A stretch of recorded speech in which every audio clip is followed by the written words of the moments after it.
Organism के बाद जो नेक्स्ट चीज आती है that is population, right? What is population? Species जो पॉपुलेशन होता है नंबर ऑफ स्पीशी। अच्छा मुझे बताओ नंबर ऑफ स्पीशी या नंबर ऑफ इंडिविजुअल्स? याद रखना these are basically number of similar species. क्यों है मैं भी बताती हूं। Number of similar species in a confined area in a for a confined time, उसको बोलते हैं population, right? For example when I say what is the population of India, what is the population of India? Did I से किसका population? Population तो इंसानों का भी है, जानवरों का भी है, कुत्तों का भी है, तो बिल्लियों का भी है, प्लांट्स का भी है, तभी हम कहते हैं सिमिलर स्पीशी। तभी अब आप वर्ड समझना, टाइगर पॉपुलेशन, कभी ये बोला जानवर की population? No, tiger population, human population, lion population. हम जब एक सिमिलर स्पीशी की काउंटिंग करें तो उसको बोलते हैं population for a confined area. जैसे मुझे पॉपुलेशन बताओ इंसानों की, मैंने बोला इंडिया की? मैंने बोला नहीं ना, राइट? सो तभी हम एक कन्फाइंड एरिया लेते हैं। कन्फाइंड टाइम क्यों लेते हैं? क्योंकि पॉपुलेशन घटती और बढ़ती रहती है। बढ़ती कैसे है? अगर ब्रीडिंग होगी तो बढ़ जाएगी, घटेगी कैसे? माइग्रेशन होगी तो घट जाएगी, मर गए तो घट जाएगी, ठीक है? सो एक पर्टिकुलर टाइम के लिए तभी हमेशा पॉपुलेशन के आगे ईयर लिखा होता है। Tiger population 2022, tiger population 2023, census 2011, अब सेंसस 21 के आएंगे, 26 से स्टार्ट हो रहे हैं, राइट? सो ये क्या है? कन्फाइंड एरिया, कन्फाइंड टाइम के लिए जब हम काउंटिंग करें सिमिलर स्पीशी की तो हम बोलेंगे वो उस जगह की पॉपुलेशन है।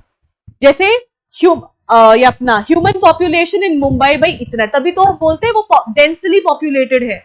यूपी को बोलते हैं डेंसली, कैसे पता हमको? सपना आया क्या? नहीं, हमने काउंटिंग किया, एरिया देखा भाई इतने एरिया के लिए इतने लोग जगह पे बैठे हुए हैं, तो डेंसली पॉपुलेटेड। दिल्ली बहुत डेंसली पॉपुलेटेड है, क्यों? क्योंकि पॉपुलेशन काउंट हुआ है ना वहां पे, राइट? अब इसी का ही मोटा भाई या बड़ा भाई होता है कम्युनिटी। What is community? हाँ, राइट? कम्युनिटी होता है number of species, number of species in a confined area for a confined time. जब हम उनकी काउंटिंग करें तो बोलते हैं भाई वो कम्युनिटी है। फर्क सिर्फ इतना है, इसमें हमने सिर्फ एक species at a time calculate होती है, इसमें all the biotic components are calculated. For example अगर इस जगह का हम कम्युनिटी कैलकुलेट कर रहे हैं तो सिर्फ हम नहीं आएंगे, micro organisms, plants, animals, birds, वो सब कैलकुलेट होंगे। तो कम्युनिटी क्या हो गया? पॉपुलेशन से एक स्टेप ऊपर, उसमें सिर्फ एक स्पीशी, इसमें सबको इकट्ठे करो। And whenever I say organism, I mean plant, animal, microorganism, सारे के सारे, ठीक है? सो कम्युनिटी हो गया एक स्टेप ऊपर, राइट? इकोसिस्टम हो गया इससे एक स्टेप ऊपर। इसमें हम सिर्फ बायोटिक ले रहे हैं, इसमें हम बायोटिक और एबायोटिक दोनों देखते हैं। क्योंकि इकोसिस्टम कैसे बनता है? जैसे we are in an ecosystem, कैसे बन रहा है? हम अकेले बना रहे हैं? नहीं, एयर बना रही है, वाटर बना रहा है, सॉइल बना रहा है, हम सब इकट्ठे मिलके इंटरेक्ट कर रहे हैं एक दूसरे के साथ, फिर जाके बन रहा है। अब आप बोलोगे हम कौन सा मिट्टी में खेल रहे हैं? खाना तो खा रहे हैं, ना खाना, सांस तो ले रहे हैं, ये एबायोटिक है ना सब कुछ, right? So we all are constantly interacting. अगर एबायोटिक कंपोनेंट्स नहीं होंगे the living or the biotic components will collapse, वो नहीं सर्वाइव कर पाएंगे, right? So this is what you call ecosystem, which is one step ऊपर of community. One species, all biotic, biotic, abiotic both.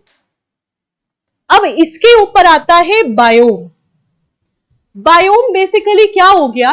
Biome basically होता है जब हम अर्थ को on the basis of moisture या फिर on the basis of precipitation would be a better word. Precipitation, temperature, pressure, इसके हिसाब से जब हम अर्थ को हिस्सों में बांट दें उसको बोलते हैं बायोम. जैसे कि टुंड्रा बायोम. टुंड्रा बायोम क्या है भैया? वो आपके अपर पार्ट ऑफ द अर्थ है जहां पे लाइफ एग्जिस्ट नहीं करती. क्यों? क्योंकि वहां की क्लाइमेटिक कंडीशंस ही नहीं है. वैसे नहीं है ना. क्यों नहीं है? एक्सट्रीम ठंड है, सॉइल एसिडिक होती है, राइट? माइक्रो ऑर्गेनिजम्स नहीं सर्वाइव कर पाते, रेप्टाइल्स तो होते ही नहीं है, राइट? सो वो क्या है? वो हमने पूरा डिमार्केट कर दिया कि भाई ऊपर वाला region is tundra, devoid of vegetation. फिर नियर टू द इक्वेटर, क्योंकि वहां पे सनरेज ज्यादा है, हमने बोला ये ट्रॉपिकल बायोम है, ये थ्रू आउट गर्म रहता है. कैसे बताया हमने? Because of climatic condition, because of temperature, और टेम्परेचर के हिसाब से जो प्रेशर में वेरिएशंस आएंगे और उसी प्रेशर की वजह से प्रेसिपिटेशन होगी. सो उस क्लाइमेटिक कंडीशन की वजह से हमने एक पूरा एरिया बोला कि भाई ये आपका ट्रॉपिकल है. फिर उसके ऊपर थोड़ा कम गर्म तो सब ट्रॉपिकल बना दिया हमने, उसके ऊपर ठंडा तो टेम्परेट बना दिया, बहुत ठंडा तो टुंड्रा बना दिया, टुंड्रा के ऊपर पोल्स बना दिए हमने कि भाई इधर तो हो ही नहीं सकता, राइट? सो ये क्या है? ये हमने अब एक लेवल ऊपर, इकोसिस्टम तो बहुत बड़ा आ गया ना. For example earth has temperate ecosystem also and aquatic also. ये तो अर्थ के लेवल पे आ गया. फिर हमने बोला इसी के ऊपर जब हम क्लाइमेट को ऐड कर देंगे तो वो हम बायोम्स बना देंगे. ठीक है? फिर आ गया next G, which is biosphere. एक स्टेप और ऊपर. बायोस्फीयर होता है, बचपन से पढ़ते आ रहे, bio means life, sphere means where we exist, right? So biosphere हो गया वो part of the earth where life exists. और वो कब होगा? जब आपका सॉइल, वाटर, एयर एक परफेक्ट कंडीशन बनाएंगे for organisms to survive. Soil मतलब लिथोस्फेयर, वाटर मतलब हाइड्रोस्फेयर, एयर मतलब एटमॉस्फेयर. सो बायोस्फेयर हो गया the union of hydrosphere, lithosphere and atmosphere. इन तीनों में से एक भी चीज अगर नहीं होगी तो लाइफ एग्जिस्ट नहीं कर सकती, राइट? अब आप सोचोगे परिंदे भी तो है, उनको तो सिर्फ हवा चाहिए और क्या चाहिए? पानी चाहिए. लेकिन ठीक है, इतना क्लियर हो गया. अच्छा मुझे बताओ इकोसिस्टम कितने टाइप के होते हैं? इकोसिस्टम कितने टाइप के होते हैं? बचपन में पढ़ा होगा ना? नहीं पढ़ा शुभम? आपने पढ़ा है क्या? कितने टाइप के होते हैं? 2, 4. Okay, name first. Terrestrial, aquatic, तीसरा? शुभम को मौका दो. हाँ शुभम, तीसरा? चलो चौथा बता दो. हाँ आप बताओ गौतम, तीसरा टाइप का, right? There is something known as avian. What is avian? Birds वगैरह. This is no type of ecosystem. ये बचपन में हमको उल्लू बनाने के लिए बोला था. मैक्सिमम चीजें जो हमने बचपन में पढ़ी है वो गलत तो नहीं थी, बट वो बिगिनिंग था तो अब हम गलत बोलते हैं उनको. ठीक है? जैसे चलो आहिस्ता आहिस्ता विल अनफोल्ड. ठीक है? अब एवियन को हम अलग से इकोसिस्टम कंसीडर नहीं करते. आपने कभी देखा है किसी चिड़िया, किसी परिंदे का घर हवा में है? कहां होता है उनका घर? क्या बोलते हैं बड़े बुजुर्ग? जितना मर्जी उड़ लो, आना तो जमीन पर ही है, बोलते हैं ना. और इसका मतलब क्या है कि कोई चीज कितनी भी हवा में रह ले, रहने के लिए वो हमेशा टेरेस्ट्रियल पर ही आएगी. इसीलिए बर्ड्स वगैरह दे फ्लाई, क्योंकि उनकी स्ट्रीमलाइंड बॉडी होती है, दे कैन फ्लाई. बट घर प्रिडेट करने वो जमीन पर ही आएंगी, हवा में नहीं कर सकती. तो हम उनको एवियन में काउंट नहीं करते, हम उनको टेरेस्ट्रियल में ही काउंट करते हैं कि these are terrestrial species only. So there are majorly 2 type of ecosystem, terrestrial and aquatic. बाकी डेजर्ट है, ट्रॉपिकल ग्रासलैंड्स है, टेम्परेट है, फॉरेस्ट है, वो सब इनके टाइप्स हैं. लेकिन होती दो ही हैं, या तो जमीन या तो पानी। हवा वाली होंगी तो जमीन पर ही आएंगी। Clear? So these are only two type of ecosystems, right? And इसीलिए एटमॉस्फेयर और हाइड्रोस्फेयर एंड लिथोस्फेयर जब तीनों इकट्ठे आ जाएंगे और एक फेवरेबल कंडीशन बनाएंगे, तब वहां पे लाइफ जो है एग्जिस्ट करेगी, जिसको हम बायोस्फेयर कहेंगे। That will be our biosphere.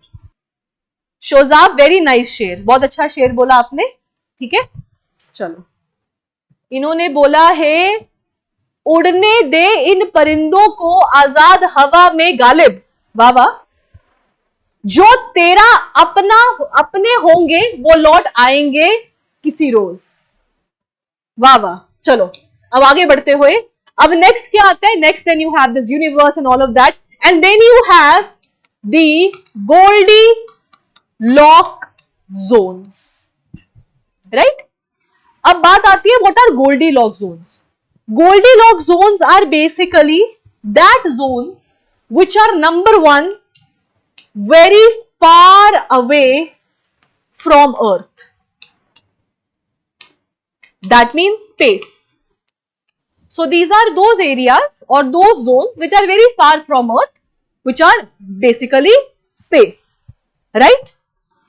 Number second, ये वो जगहें होती हैं जहां पे possibility है for life to exist, right? So these are those zones जहां पे हम मानते हैं कि भाई लाइफ एग्जिस्ट कर सकती है, right?